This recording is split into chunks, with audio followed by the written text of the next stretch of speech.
how can you complain about a camera? So what if it has 1.7 crop? Like, I'd rather have a 2.7 crop and have a flip out screen, have proper good autofocus and have proper good color science than have full frame 4K.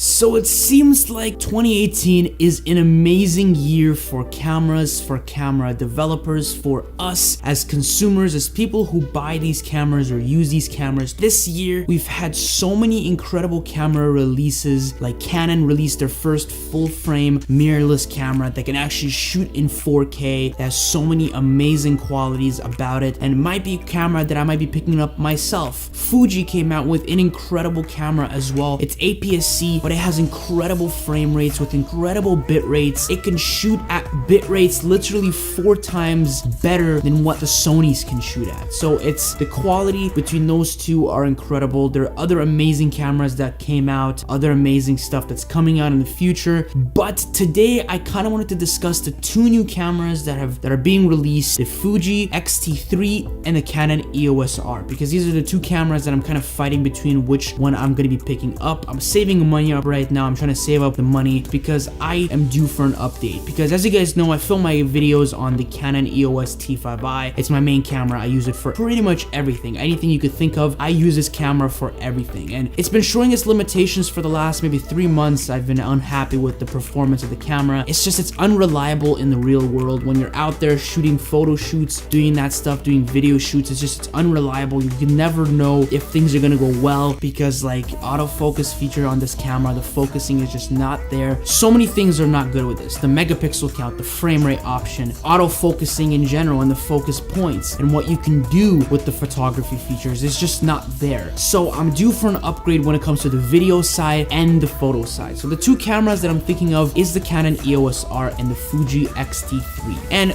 both of the cameras are amazing. For instance, the EOS R pretty much gives me the same size and the same package as the camera I'm using right now. Nice and small, amazing build quality, just incredible, easy to use system. The menus are incredible, they're very easy to use, but it offers amazing features like full frame, 4K, 60p at 1080p, which I've never even had a chance to use before. And it's 2018, it's crazy, like when there are cameras out there that can shoot 60 frames per second at 4K. So cameras these days need to, at least as a minimum, as a base standard, should at least have 60 frames at full HD. So having that, having 4K, having 30 megapixels, over 5,000 autofocus points, dual pixel autofocus, just all these amazing things that the Canon EOS R offers are things that I need to improve my workflow. Because the thing is, like I always say, obviously gear doesn't matter, whatever you have you use, because my setup here is under $1,000 and the picture you're looking at still looks amazing. What matters is how you use your lighting. Like my lighting costs around 150 bucks, but it's the way you set up the lighting, the way you use it is what's actually going to make the difference. Same with the audio. The audio is only 200 bucks, but it's the way you actually position it, the way you edit the audio. The camera isn't expensive, but the way you use it, the way you edit, the way you combine all of these things together is what makes a good video. And as soon as you figure out how to use camera settings, how to get the most out of your camera, how to use cheap lighting, cheap audio, and create something that looks and sounds amazing, that's when you know that a gear upgrade is fantastic. And for me, I'm at that stage where I can create amazing videos and still create fantastic photos with this guy, but it still limits me. For instance, yesterday I went out to this amazing place, I forgot what the name was, but it's an amazing place to take photos here in Canada. It's like an hour away from here. I'm gonna pop the Google Maps of it and the name of the place, but I filmed some photos there. There was a video of Peter McKinnon going there one time and taking photos there. It's an amazing place, but I wasn't able to capture amazing video or amazing photos because this camera just limits me. The actual camera has so many limitations when it comes to dynamic range. It's not sharp enough, not enough megapixels. When you zoom into the image, the trees just look so fuzzy. It's not sharp. I can't really see the details. I can't recover photos because in the place there's a fence and you're not allowed to cross it. So when you cross it, you want to take photos because it's a $5,000 fine. So to not get the fine, you still want to get the photos, you got to do it fast. So if your camera, like the Canon T5i, I cannot rush myself. If I rush and I try to get photos really quickly and rush myself to take videos, I could not get fantastic quality photos or for videos because I don't have enough time. With a high quality camera, you don't have to worry about setting up the camera or getting all the settings done right. You can recover all of it in post-production. Obviously, the goal is to get things done right on camera, but in situations like that where I had to do something really quick, I had to get in there and get out as fast as I could and get those photos. In those situations, I need a camera that can actually be reliable, still get me incredible quality images even when I'm not doing things 100% correctly. And that's why having a proper camera upgrade like the EOS R or the Fuji is gonna bring up the quality of my videos so much higher. It's gonna be able to give me proper slow motion just so I don't have to film my stuff in 30 frames per second and fake slow motion and create fake slow motion and get that jittery nasty effect instead of actually get real proper slow motion that these cameras will offer. Get 4K, get high quality videos that everybody is seeking to get. I want to film music videos, do corporate videos, wedding videos. That stuff,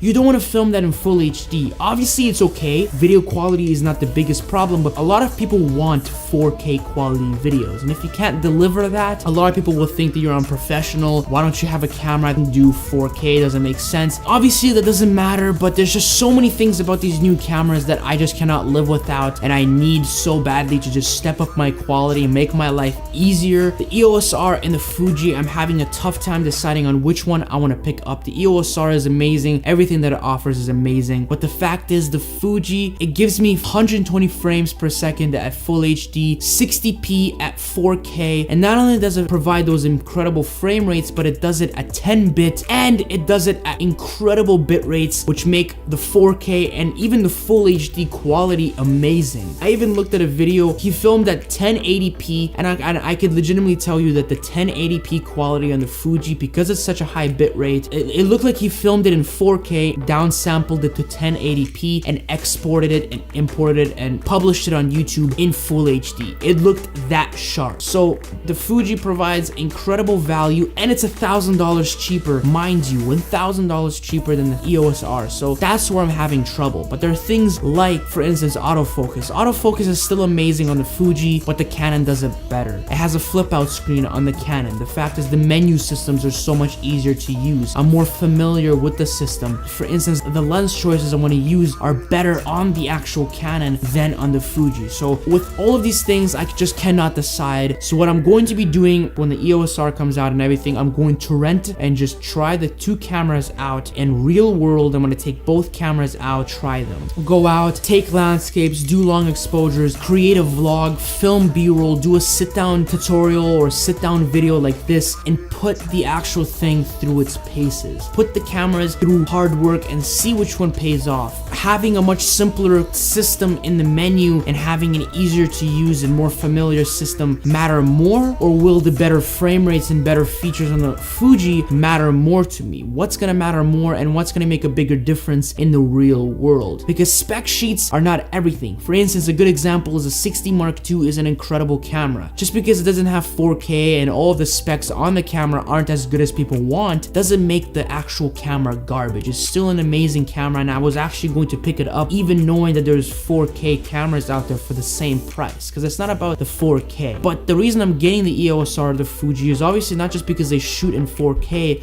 but all of the other features that they offer. The other features are just so amazing. Having that extra feature, which is 4K, just makes the whole option of picking up those two cameras just better for me. Sony, I despise Sony. I do not like Sony. The color science is just garbage, straight out disgusting, useless. The menu system is straight up garbage, just unusable to me. For instance, the 120 frames per second that they offer, useless, garbage, unusable in my opinion. The bitrate is 100, garbage, just not sharp. It falls apart when you're in log and you try to repair the footage. It's just disgusting. It's unusable. The 4K, maybe it's sharp, maybe it's that, but when you color grade it with log and the color science is just, it falls apart in my opinion. I just do not like Sony, and everything that Sony offers I just do not like. So Sony is out of the question probably forever, because I got options like Panasonic, Canon, and Fuji. Those are the three companies that I'm sticking around. Canon is the main one. I'm hoping to stay with it, but I'm branching out and possibly possibly picking up a Fuji, don't know. Obviously, I would love to have a Canon and a Fuji, but right now, obviously, I gotta spend money on audio, on lighting, on travel equipment, on stabilizers. So for me, it's important to just get one camera body that can do everything that I needed to do. Obviously not be perfect at everything, but provide high quality and create amazing image at everything. Just be the jack of all trades, not create amazing 4K, not create the best 4K, the best slow motion, the best photos, the best quality, everything. Give me everything in one package, but do it very, very well. But anyways, hopefully you guys enjoyed today's video. Hopefully you think the same. Like, the EOS R is just an amazing camera, just a lot of jam-packed features in it, and I don't know why people complain, especially Sony users. Like, how can you complain about a camera? So what if it has 1.7 crop? Like, I'd rather have I'd rather have a 2.7 crop and have a flip out screen, have proper good autofocus and have proper good color science than have full frame 4K. Like, I don't understand them. Guys, hopefully you guys enjoyed today's video. If you did, be sure to click the like button, subscribe. More videos coming out very soon, and hopefully we're gonna be having a camera upgrade, lenses, just a full-on huge upgrades happening very, very soon. But anyways, I'll see you guys next time, and peace out.